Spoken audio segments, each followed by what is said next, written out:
This is the second time I've read Mindless Eating by Brian Wansink, and I must say it is just one of those books you lose weight when you read it, because it is so sensible.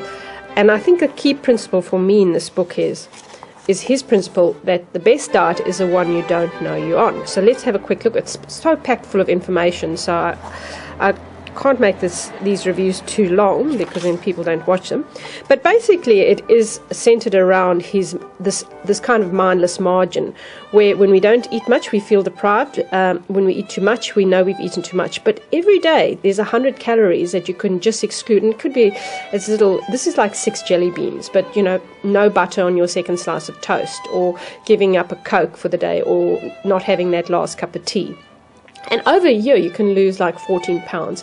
And a key thing he has found that is you will put the weight back on as fast as you lose it. So the slower you lose it, the slower it'll take to put back on if you ever pick up those habits again. Okay, so having a quick look is he shows you things like the prison pounds mystery. Like if you wear baggy clothes, it actually causes you to subconsciously pick up more weight. See the next point.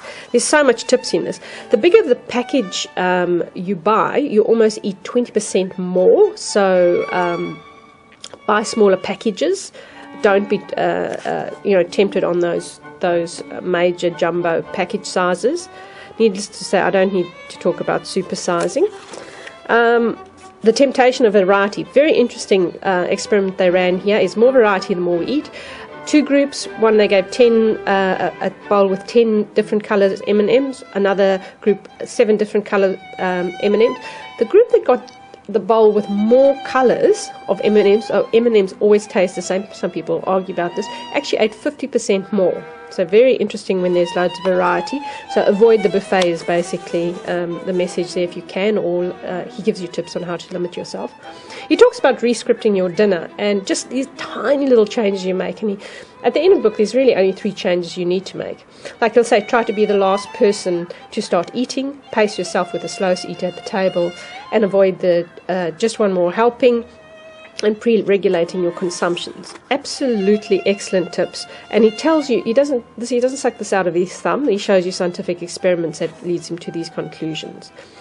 I think my favorite chapter is comfort food. I always thought my comfort food was chocolate, and it's quite a fun chapter. It tells you what sort of people eat what sort of comfort foods.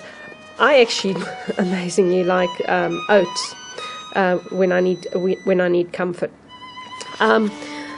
So just nearing the end. Okay, eating better is the best, and it's about re-engineering your mind's margin. This is what's good about this book.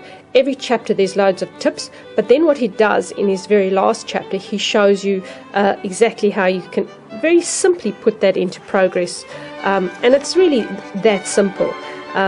Gives you a little bit of an eating plan, and no, it's not measuring stuff, etc., etc. It's really just becoming aware of things. I highly recommend this book. Buy this book. Just looking at the back of the book, he uses fascinating studies to demonstrate this, but he talks about how people don't eat calories, they eat volume, how we are manipulated by brand, appearance, and parental habits more than price in our choices, and what your favorite comfort food says about you. I disagree. I think there's loads more, but they've got to fit it on the dust cover. But what I think is a key point here is he demonstrates that it's not what we eat, it's how we eat it that's the most important.